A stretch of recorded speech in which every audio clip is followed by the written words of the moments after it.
is Good Morning Indiana, working for you. Right now at 6 on Good Morning Indiana.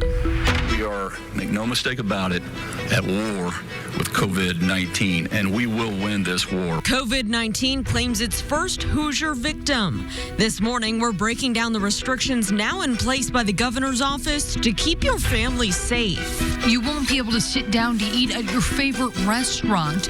We're live with the restrictions going into effect this morning and why restaurant workers are worried. Plus, with the calendar changing to spring this week, lots of couples who had wedding plans now in jeopardy because of COVID-19. We're looking at the impact the coronavirus is having on the wedding industry and what you can do if your wedding is postponed.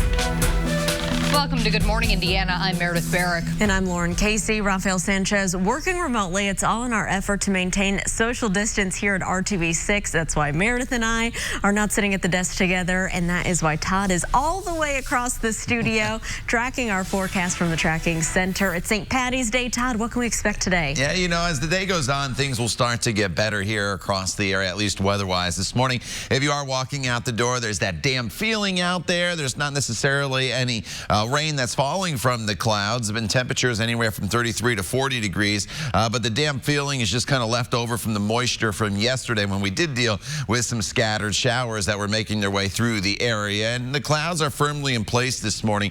Definitely not a bright start to the day, but as the day goes on, things are going to start to improve. The rain to our south stays there. It's basically just moving from west to east. There's no northerly component to that rainfall. And you notice the clouds starting to break apart now already here in western Illinois, and that's what we're going to target for us later on this afternoon. 30s and 40s. Again, temperatures don't really differ much where you are across central Indiana on this St. Patrick's Day morning. So as we work our way throughout the course of the day today, cloudy start to the day, but a much better finish. Skies will turn partly cloudy. Once we get into that sunshine, we're looking at a high temperature right around 53 degrees. All right, Todd, thanks so much. We're keeping a close eye on traffic as you're heading out the door, maybe heading to work this morning. Here's a look on the south side where things are picking up. I-65 and I-465, the interchange down there, traveling up to speed, no delays. So let's take a turn right now and give you a live look at our other INDOT traffic camera. This one's on the north side, I-465 at US 31 Meridian Street. Still fairly quiet up that way. Of course, we'll continue to keep you updated on any major slowdowns for your morning drive. This morning, there are at least 24 confirmed cases of COVID-19 in Indiana. One person is now dead. And officials say that person was over the age of 60 and that they would not have died if it weren't for being infected with COVID-19. The state health department says the virus has now spread to at least 13 Indiana counties. That number is expected to climb as more tests are done across the state. Nationally, the Johns Hopkins University coronavirus tracker shows nearly 4,600 cases of COVID-19 in the U.S. and nearly 180,000 confirmed globally. More than 7,000 people have now died from the virus. 78,000 have recovered. As the outbreak widens, so do restrictions aimed at preventing the spread of the virus. Governor Eric Holcomb announcing new guidelines. Under the order, hospitals and surgical centers should cancel and or postpone elective and non-urgent surgical procedures immediately. No in-person events of more than 50 people are recommended. Bars, nightclubs, and restaurants are required to close to in-person customers through the end of the month. Takeout and delivery services may be offered.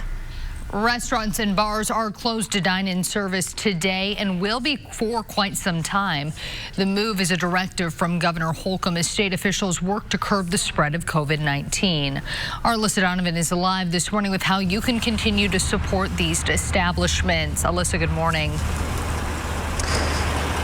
Good morning, and we can see right now that these tables are empty and they're going to stay that way for quite some time. Now, takeout will still be an option for restaurants in Indiana. Some eateries who don't typically offer carryout are making that transition to continue to serve the community. Some restaurants decided to close even before the mandate, but today it's official. Dining in is no longer an option in Indiana. The call from state and city leaders comes after surrounding states, Illinois, Ohio, and Kentucky all ordered similar measures. And while many restaurant owners were understanding of the choice, several called on officials to provide assistance to people who work in the industry and are impacted by the closures. More than 10% of workers in our state are employed in the restaurant and food industry. We're hoping that the government will see that, that it would be a good idea to help out restaurants to pay for their unemployment for the people that they have to lay off. And the CEO of Grubhub delivery service announced yesterday that during this time, the company will be deferring commission fees to the restaurants impacting. And there are a couple ways that you can help these restaurants during this time. Ordering takeout from those that are offering that curbside carryout or delivery service is one way. Another way is to buy a gift card now and use it later on when these restaurants open back up. Reporting live, Alyssa Donovan, RTV6. Alyssa, thank you. Some food pantries are still serving the community with some changes. Westminster Neighborhood Services on the Near East Side of Indianapolis is modifying how it provides food to people in need. The pantry is now a walk-up service, and there will be no warm meals served. Representatives say the impact of the coronavirus outbreak is hitting many clients hard. You can hear the panic in their voice. They don't know what they're going to do. They don't know where their next meal's going to come from. You can hear the worry. You can definitely hear the worry. Most of our neighbors, not all of them, but most of them already kind of live in that low income, and with income maybe being taken away because they don't have to stay home with their kids, it definitely increases that. So they're worried. Westminster is working on securing to-go meals to give out in place of the soup kitchen meals that are usually served. It is 6:06. Fishers officials are placing new travel restrictions on residents in response to the COVID-19 pandemic. The restrictions go in place at 8 o'clock this morning. The executive order limits travel within the city to medical care, primary caregiver work, and essential household needs. The restrictions do not apply to food delivery or retail stores, resupply vehicles. The order also closes Fishers Parks facilities, including playgrounds. Meanwhile, Indiana Department of Natural Resource officials say that state parks are not closing up shop, at least not yet. Restaurants at the parks will comply with Governor Holcomb's mandate to serve carry-out to customers only. Also, swimming pools and aquatic centers at Brown County State Park are closed for now. Facilities, including playgrounds near some Indiana dams, will need to close. That's because those areas are managed by the Army Corps of Engineers. Those facilities include Cecil M. Hardin, Kegel's Mill, Patoga, and Monroe Lakes. For many entrepreneurs, wedding season is when they make the most of their income. Now, with new recommendations from the Centers for Disease Control to keep gatherings under 50 people, that income could be a lot less this year. Our Kelsey Anderson has more. With Governor Holcomb putting more restrictions in place in hopes of stopping the spread of the coronavirus here in Indiana, the wedding industry is taking a big hit. Experts say if weddings are postponed over the next 8 weeks or more, some businesses may not make it. Tammy Pisaki says if no weddings happen over the next 8 weeks, then that could mean thousands of dollars out of vendors' pockets. Most of these vendors are entrepreneurs, and she says now is as good a time as any to support small local businesses. There's a lot of businesses that may not make it through this, and how do we come together as vendors and try and help each other out? Because, the vendors in Indianapolis are very close. It's a very tight-knit community. And the money these vendors can potentially miss out on is what they use to pay their mortgage, feed their family, and to pay for their business insurance. Coming up in the next half hour, what you need to know if you are a couple getting married this spring. For now, I'll send it back to you guys in the studio. Kelsey, thank you. An Indiana University student is sharing the story of her chaotic journey back home after having to end her study abroad program early amidst the COVID-19 outbreak. Sydney Dixon is a junior at the Kelley School of Business. Dixon was in Barcelona, Spain when the outbreak began. She says students in her program were initially told just to take some safety precautions, but when things got worse, they decided to end the program. That's when the scramble to get her back home began. It was really scary because I didn't know what to do. All of a sudden, a lot of flights were getting canceled, and thankfully my mother was there for me and called me and was FaceTiming me and was buying flights, and I was thankfully able to get on a flight that very day just to be safe back home. It was just made my heart swell. I started to tear up again, of course. I was texting my mom. I was like, I made it. Please come get me. Please come get me. Sydney's now back home in Texas, where she'll be quarantined for 14 days. She and other IU students will be finishing out the semester online. IU officials say residence halls in Bloomington will close by the end of the week. Instructions on how students should retrieve their personal items is expected to be emailed out later today. Ivy Tech Community College is moving away from the traditional classroom. The change is in response to the COVID-19 outbreak. Classes at the college are suspended until Monday. That's when they'll move online. School leaders say the change will remain in effect for the rest of the semester. The move follows similar actions by universities across the Hoosier State. There is new information every day surrounding the coronavirus. We put it in one easy place to find to help you keep track of it. Just visit theindychannel.com/coronavirus. The number of new coronavirus cases continues to rise every day. New at 6:15. We're taking a look at how the current pandemic compares to the last health crisis that we experienced. Todd. And this morning, there's kind of a damp feel out there, although we are not dealing with any rain falling from the sky, which is good news. And as the St. Patrick's Day goes on, the weather will get a little bit brighter and warmer. We're in the 30s and 40s right now. We'll talk about the rest of the day and quite a bit of rainfall heading our way starting tomorrow. It's all coming up in your Storm Team 6 forecast. The time now is 6:10. You're watching Good Morning Indiana right here on RTV6. Dream Mattress Studio at Value City Furniture. Tornadoes can be destructive any time of day, but there's an added danger when tornadoes occur at night. A Northern Illinois University study found that between 1950 and 2005, nearly 33% of tornadoes that impacted Indiana happened at night. That study also found that nighttime tornadoes in the U.S. are nearly twice as likely to result in fatalities than tornadoes that happen during the day. Some of the reasons for that include that darkness makes seeing a tornado much more difficult. We are also more vulnerable while sleeping and likely unaware of the approaching danger. And finally, you can't rely on outdoor warning sirens to wake you up. They aren't designed to do that. That's why it's so important to have a device like a weather radio or the Storm Shield app. Both will alert you day or night when a severe weather watch or warning is issued for your location.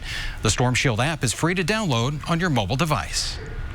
That was for Severe Weather Preparedness Week. Kyle Mounts, thank you so much. Late last week, the COVID-19 outbreak was declared a pandemic by the World Health Organization. This morning, our partners at Newsy are putting the COVID-19 case numbers into perspective and showing us how it compares to the world's last pandemic, H1N1. Coronavirus cases and deaths continue to rise around the world. Let's put the numbers in context and look at the last pandemic the world experienced, the H1N1 flu in 2009. The first human case of H1N1 was confirmed on April 15, 2009 in California. 12 days later, Mexico became the first country to report any deaths. 1 month after the first H1N1 case was detected, there were over 7,500 cases in 34 countries around the world, and 65 deaths had been reported. On June 11, 2009, just over 8 weeks after the virus was detected, the World Health Organization declared H1N1 a pandemic. At that point, there were more than 28,000 cases worldwide and 144 deaths. Compare those numbers to the coronavirus stats. On the day the WHO declared a pandemic, there were over 118,000 confirmed cases worldwide and nearly 4,300 deaths. Those numbers are significantly higher than what we saw in the first months of H1N1. The WHO said the speed and scale at which the coronavirus is spreading is what pushed them to declare it a pandemic. The Senate today could take up the Families First Coronavirus Response Act. The bill is an economic package which includes paid emergency leave for those affected and free testing. Last night, the House passed a bill making technical corrections to the original stimulus package. GOP senators say changes include speeding up cash for hard-hit small businesses. It is supposed to be Election Day in 4 states, Arizona, Florida, Illinois, and Ohio. 3, however, are pushing ahead with voting amid the coronavirus pandemic. Meanwhile, Ohio's governor wants to postpone the election to June for safety reasons. A judge turned down Mike DeWine's delay request. Late last night, the governor says the state health director will order polls closed as a health emergency.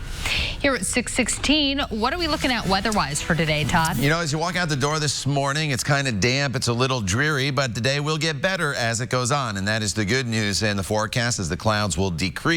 But the bad news is we have more rain that is heading our way, and there's quite a bit of rainfall that is in the forecast going forward. But the good news is, even despite the rain, temperatures will be on a warming trend, and that really kind of starts today and takes us through the end of the week. And you can see just the dampness out there with the moisture on the lens, but the visibility as you look off into the distance, not an issue for us here. here this morning. 39 degrees, a little breezy. Those winds are out of the northwest, and those winds will calm, though, as the day goes on. So that is good news as well. 41 degrees right now in Bloomington. It's 40 in Lafayette, 37 in Tipton, as well as the Prue area throughout the day today. Our temperatures won't do a whole lot throughout the morning hours. We'll just kind of stay in the 40s. But once we get into the afternoon hours and we start to thin the clouds out, that's when the temperatures will start to moderate. About 50 degrees by 5 p.m. Our high today is probably going to be right around 6, 7 o'clock as we get into the sunshine later on this afternoon. The clouds are in place firmly this morning.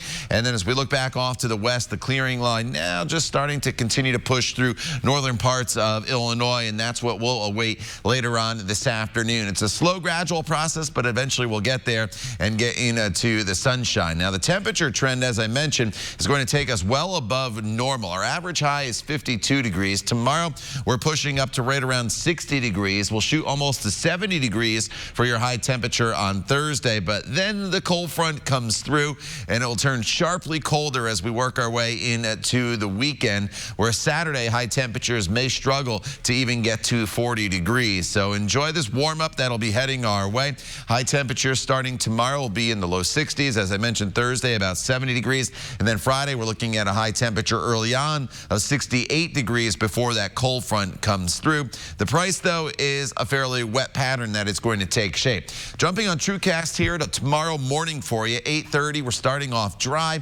The first half of the day tomorrow is your opportunity to get out and about. Once we get to the afternoon hours, we are going to see rain overspread the area. Once the rain starts tomorrow afternoon, it's going to be fairly steady all the way into the evening hours before it starts to taper off once we get past midnight. It's just a brief break, though, from the rain, because I'm going to jump forward to Thursday and watch what happens. More rain starts to make its way into the area Thursday afternoon and into Friday morning. So there will be some times to enjoy the warmth that is heading our way. It's not a solid rainfall from start to finish throughout each and every day, but there definitely will be wet periods Thursday and into Friday. And then once that cold front comes through, there's the sunshine for the weekend on Saturday and Sunday, but also those colder temperatures with highs anywhere from 40 to 45 degrees. Lauren. All right, Todd, thanks so much. We are keeping a close eye on traffic this morning as you're heading out the door. Here's a live look at I-465 and West 38th Street.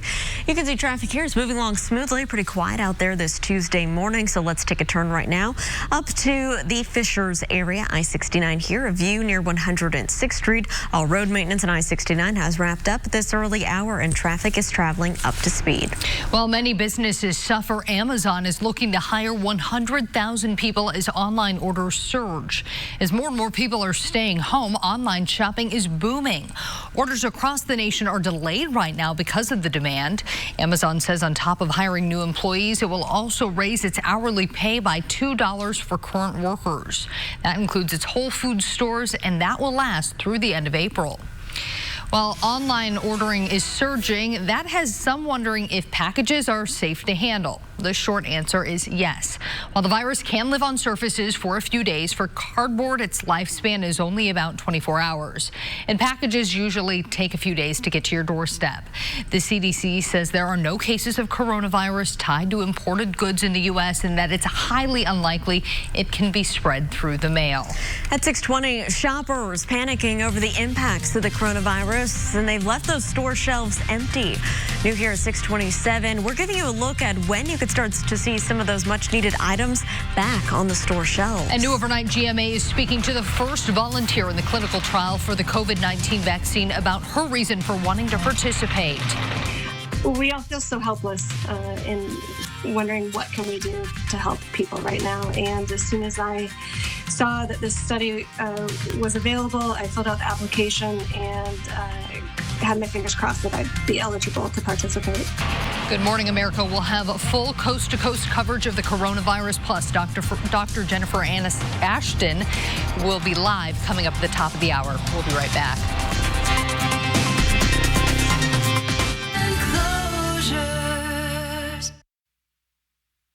Welcome back. We're keeping a close eye on traffic this morning. It's been a pretty quiet morning so far. Here's I-70 at County Road 700 West. We'll continue to let you know if there are any crashes or delays for your commute around central Indiana. Everything right now is moving along up to speed. All right, Lauren, it doesn't feel like St. Patrick's Day today, unfortunately, since not a lot of celebrating will be going on. But there was one group of leprechauns who did make their way out. They usually hide gold at the end of the rainbow, you know. Well, these leprechauns, they don't have gold or a rainbow, but they do have a sign. Every St. Patrick's Day for more than 30 years now, they changed the name of their Wisconsin town from New London to New Dublin. Folks in New London, we mean New Dublin, are happy that the sign is still changing despite the coronavirus. All right, some cheer there. Vernon, Connecticut resident Bob Schellert hasn't been able to visit his wife Nancy due to the coronavirus precautions.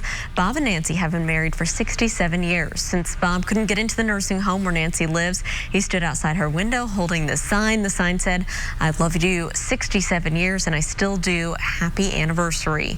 The couple's daughter says prior to the COVID-19 outbreak, Bob would visit Nancy every single day. Oh, so I need a tissue now. I know.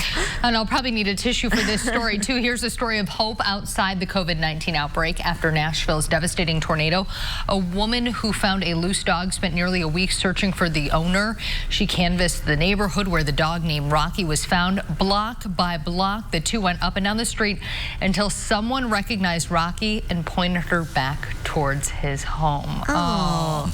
A little bit of luck there on St. Patrick's Day and goodwill from that woman there going the extra mile literally to get that dog back home. She could have just dropped him off at the shelter and said, well, you know, good luck. So that's a good story awesome. there. And we don't have the worst news in the weather department, Todd. We actually have some sunshine, so I'd say things are looking up if people maybe want to open some windows, get a cool breeze coming in. Yeah, you know, I think you will be later on this afternoon. That's when we'll get into the sunshine. This morning it's still kind of cool, obviously, with temperatures in the 30s and 40s. A little damp out there as well, although you see Storm Team 6 radar is completely quiet. That is the good news. We're not going to see any additional precipitation here throughout the day, but it will be a bit of a gradual process to thin these clouds out. So you'll have to be patient, but we should work into some sunshine later on this afternoon. Our average high this time of year is 52 degrees. We should be up right around 53 degrees for your afternoon high. You'll need to take advantage, though, of the dry conditions today. Tomorrow's a little bit warmer, back into the 60s, but quite a bit of rainfall is heading our way. We'll time that out for you in more detail coming up in just a few minutes. All right, Todd, thank you so much. Empty store shelves have become a pretty common sight, right? Putting those necessities out of your reach. This morning, our John Matarese is looking at when stores will be able to restock, allowing you to get some of those much-needed items. We've all seen the empty grocery store shelves that keep clearing out despite store efforts to limit sales. The question many people have right now, will stores be able to restock anytime soon?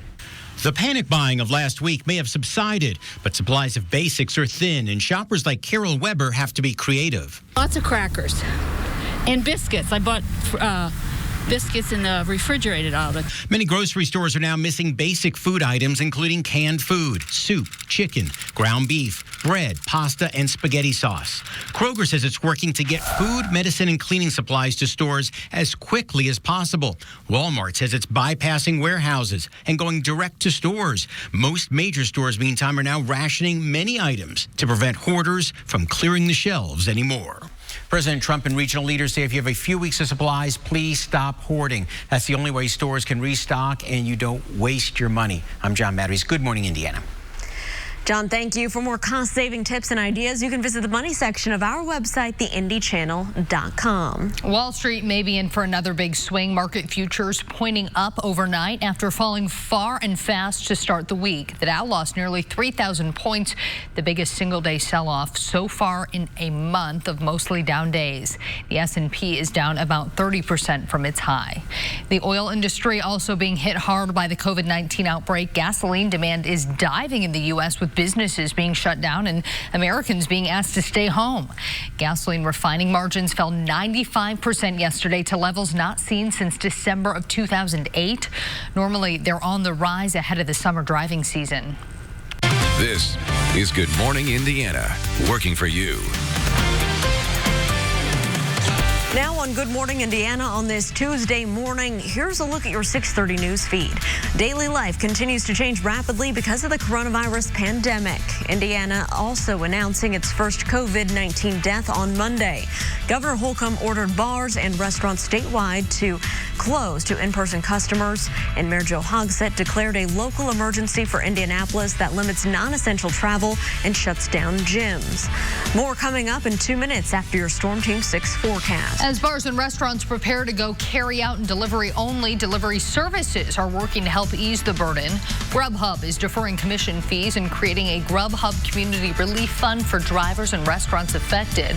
Also, Uber Eats is waiving delivery fees for independent restaurants. Both companies say they contact free delivery options as well. Sports may be on hold, but the Colts are still getting ready for their next season. The Colts announcing a big trade with the 49ers on Monday. The Colts will get defensive tackle DeForest Buckner in exchange for the Colts' first-round draft pick of the year.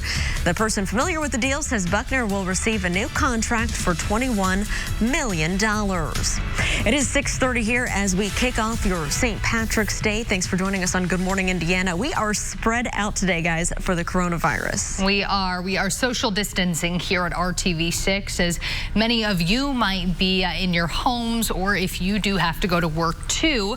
The good news is if you are headed out the door for some of those few things that you can still do out there, the weather isn't too bad, Todd. Yeah, you know, today's going to be a dry day. There's kind of a damp feel as you walk out the door, but we're done with any precipitation falling from the sky. We had those showers late last night, and a couple of those carried in to this morning. But as you do get going here to start your day, skies are mostly cloudy. Temperatures hovering in the upper 30s to right around 40 degrees. And we'll see those temperatures moderate once we get into the afternoon hours. I think they're going to hold pretty steady here this morning while the clouds are in place. But as these clouds start to thin out later on this afternoon, that's when we'll take the big jump forward temperature-wise. And you do notice already in northern Illinois, those clouds are starting to clear out. So the clouds are in place here throughout the morning hours. Temperatures will eventually climb up to right around 46 degrees as we get into the noon hour. And then looking forward in this forecast, we bring back quite a bit of rainfall tomorrow. So I want you to enjoy today. Today's your opportunity really to get out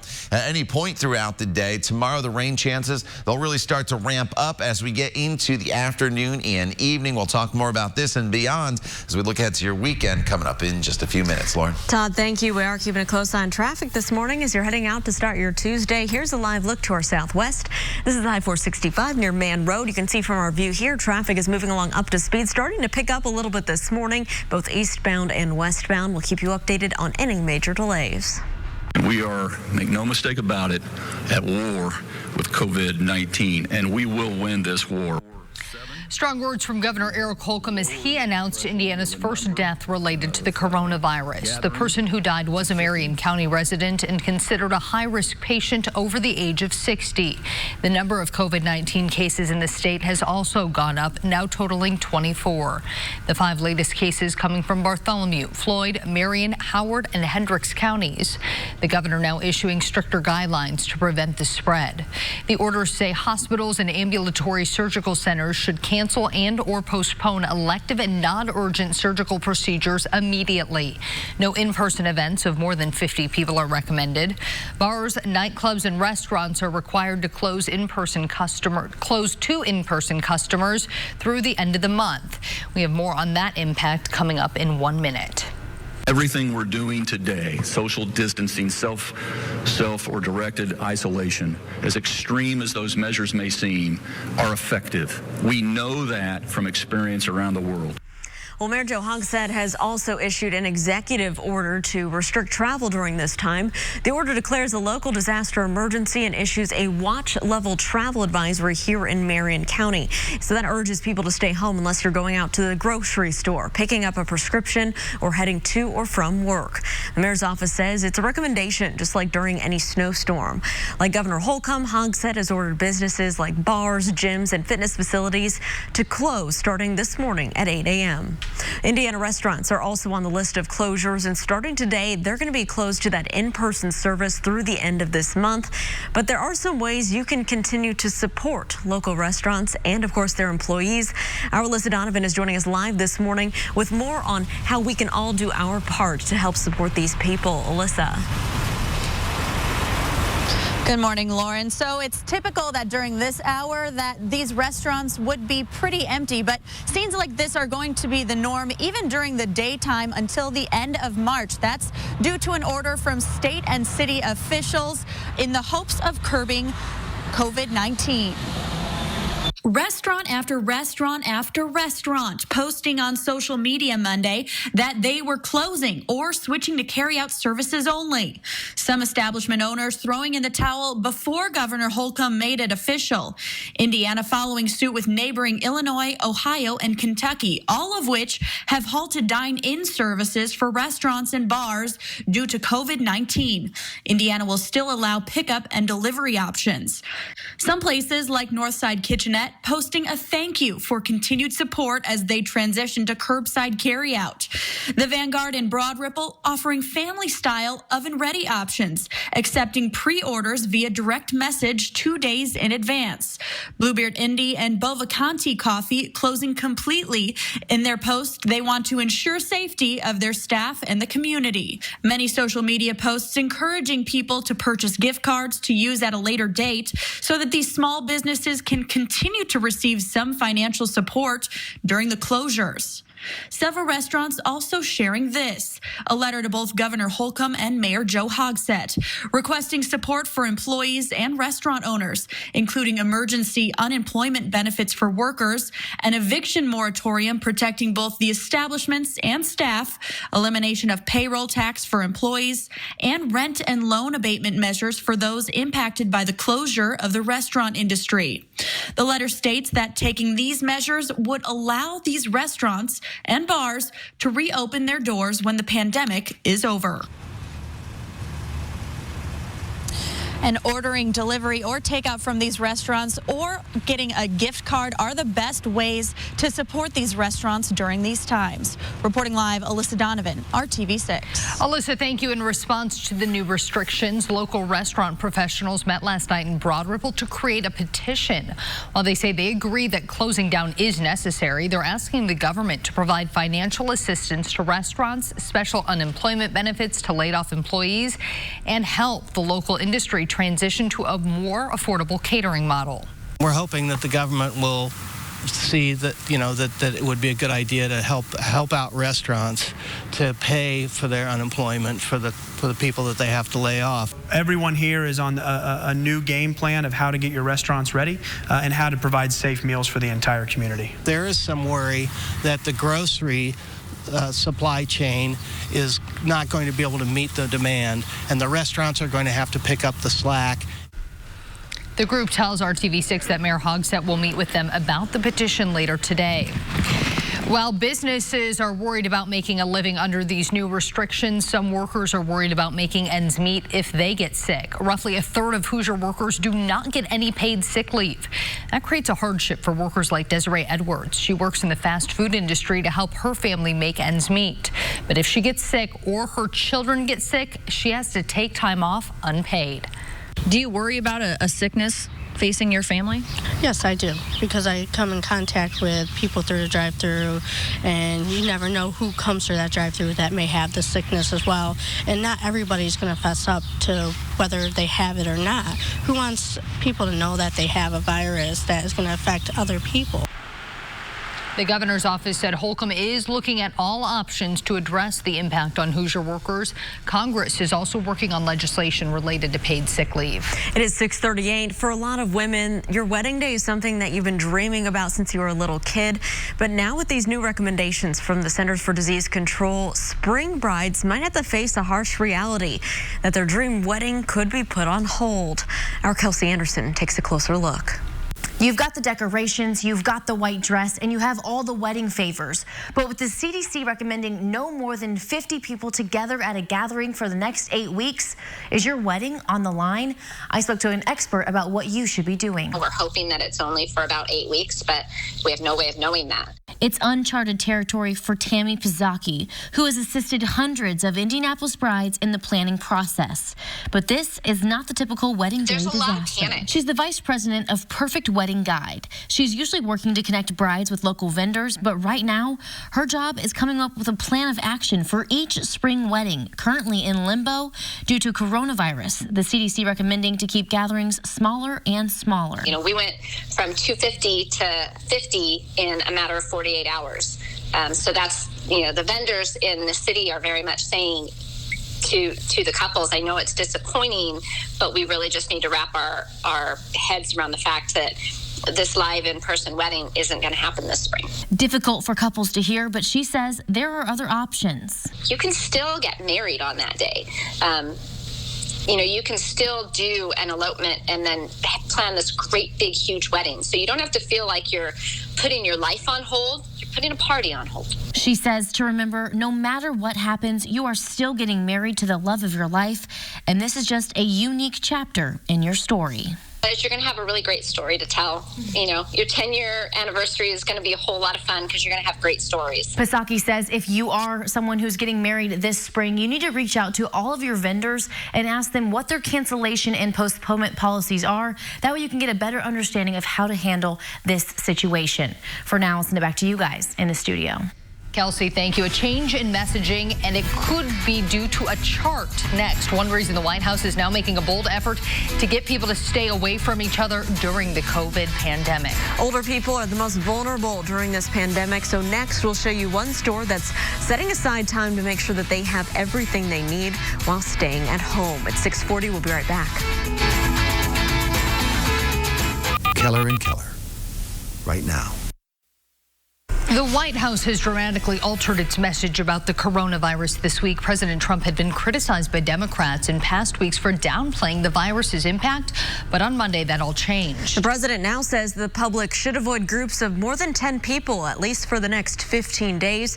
That's a bold recommendation that the CDC has been calling for limited groups of more than 50 people. Doctors have been calling for bold changes in our behavior for weeks now.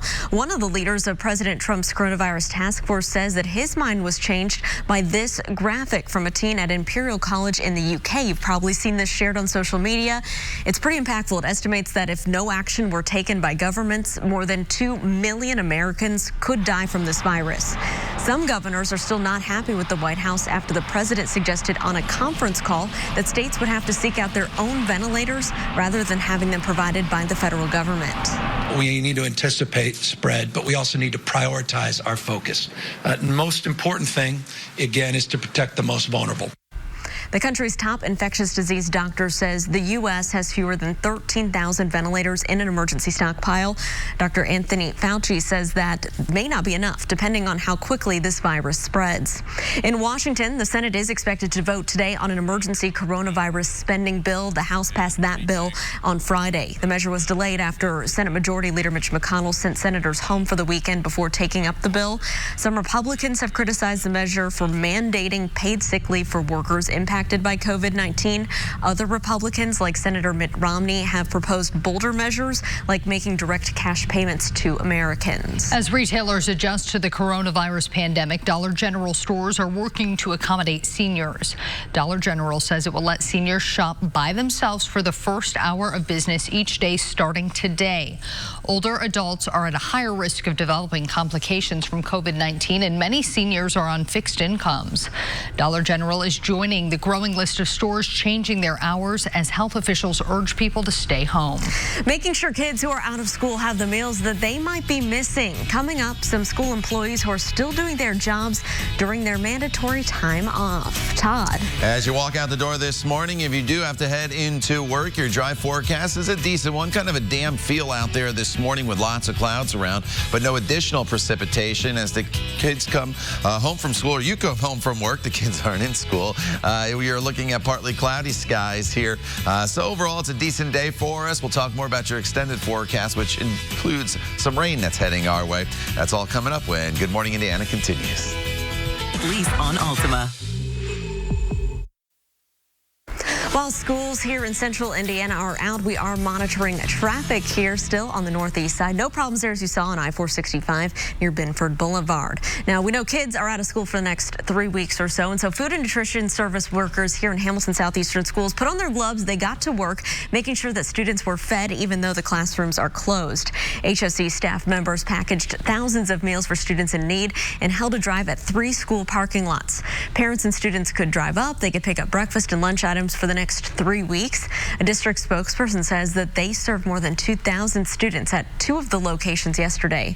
For families who could not attend this meal drive-through, the caregivers can reach out through email to the district to make arrangements. We have compiled everything you need to know about COVID-19 in one spot. You can find information about university closures, meal assistance, and the latest on the disease on our website, theindychannel.com/coronavirus. Here at 6:49, however, we do want to get a check-in with Todd. It's cool now. Temps will warm up throughout the day. Yeah, you know, we're in the 30s and 40s. There's kind of a damp feel out there this morning as well, although there's no precipitation that is falling from the sky. But the roadways, you'll see, are a little wet from the rain last night and just this moisture that we have trapped in the lower levels of the atmosphere. And so as you look at the satellite radar picture, you see quite a bit of cloud cover that is still in place. And as we go and expand out, you do notice as you look to the north, you see the sky starting to clear already in the Chicago area, and that should continue to happen from north to south across our area as we get into the afternoon. You're just going to have to be a little bit patient here this morning. This rainfall that's in Kentucky, that's exactly where that is going to stay. So that is good news, at least in our forecast going forward. TrueCast here wants to, I think, get rid of the clouds probably a little quicker than what's going to happen. You have to remember sunrise now is not until almost 8 o'clock. It's going to take a couple hours for that sun to get high enough in the sky to start to burn some of this cloud cover off. But we'll get there eventually this afternoon. So this afternoon is definitely going to be a much brighter stretch of weather, at least compared to this morning. But we will be dry at all day parts on this St. Patrick's Day. And the wind, which is up there a little bit here this morning, that is going to start to die down as well as we work our way into the afternoon and evening hours. So morning clouds, afternoon sunshine. Once you get into that sunshine, that's when you'll see temperatures jump up into the low 50s. Take advantage of the dry weather today. Tomorrow's actually going to be a little bit warmer, as I think we will climb up into the 60s at some point throughout the afternoon hours. But once we get to the noon hour and beyond, it's going to turn fairly wet across the area. And this is going to be the start of a pretty wet stretch of weather that's really going to take us all the way throughout the remainder of the week. Tomorrow morning, if you do have to commute into work, it is going to be dry. The lunch hour still should be mainly dry, but then once the rain starts across the area tomorrow afternoon, it's going to be pretty steady, could be even a little heavy at times, but not expecting any thunderstorms throughout the day tomorrow. It's just going to be a plain old rain that is making its way through the area. And that'll change as we work our way into Thursday. We get a little bit of a break Thursday morning, once again from the rainfall, but then additional rain heads our way on Thursday into Friday, and Thursday and Friday could include a few thunderstorms in the forecast, something we'll keep an eye on for you at this time. Not anticipating severe weather, but definitely a few rumbles of thunder will be possible. Behind that cold front, Saturday is going to be much colder. It's a struggle to get to 40 degrees. It's brighter, though, with lots of sunshine, and then sunny on Sunday as well with a high of 45. All right, Todd, thanks so much. We are keeping a close eye on your roads this morning. We've noticed since schools and things are closed, traffic hasn't been as busy around central Indiana, but this is a busier spot actually right now at 465 and I-69 up on the northeast side. The good news is everything here is still moving along up to speed. We'll continue to keep our eyes on your roads and let you know if there are any issues. In the midst of everything else going on, it's also time to get ready for severe weather season. Next, some tips on how to be ready for the worst, just in case. We'll be right back. Visit the Hiring Hoosiers job board. This week is Severe Weather Preparedness Week, and we want you to be aware that as we head into severe weather season in central Indiana, it's important to come up with a plan so you and your family are ready just in case weather strikes. Our Alyssa Donovan has more on what you should prepare for. You don't have to travel too far south to see just how destructive severe weather can be. Earlier this month, Nashville and Middle Tennessee were devastated by tornadoes, causing widespread damage, killing 25 people. Scenes like this are the reason emergency management officials want you to be prepared this season. And that's always the best step that we can take. Major Brian Mahone oversees the Emergency Operations Center when severe weather strikes. While he and others play an important role, they want you to have a role too. So we recommend that families have a plan. So what does that entail? Well, it starts with staying informed. Download the Storm Shield app to your phone or purchase a weather radio so you can stay aware of incoming weather threats. Get notified. Many counties allow residents to sign up for emergency alert notifications to receive a text or email when weather alerts are issued. And create a plan. Discuss with your family where to go inside the home when severe weather strikes and come up with a meeting place outside of the home. While you prepare your family, emergency responders are preparing too. We actually practice and drill and have tabletop exercises for just these type of events so that everybody knows what to do, knows how to log in, and knows how we're supposed to communicate with each other. Major Mahone says taking these precautions now will ensure that your family is safe during severe weather season. I'm Alyssa Donovan, RTV6. Alyssa, thank you. I was just saying it's hard to remember that the Nashville storms were not too long ago. Those folks are still rebuilding there. Just been a crazy couple weeks of news. Yeah, and tomorrow's the statewide tornado drill, so we'll make sure we talk more about that tomorrow. It's your time to become prepared for what could be severe weather season here in central Indiana any point now throughout the remainder of the year. Today, decreasing clouds and temperatures that'll eventually top off in the low 50s. Todd, thank you, and thank you for joining us. We're back right here in 25 minutes and all throughout Good Morning America with your news, weather, and traffic updates. All your news throughout the day can be found on the RTV6 app, and any information about COVID-19 can be found on the IndyChannel.com/coronavirus. Have a great Tuesday and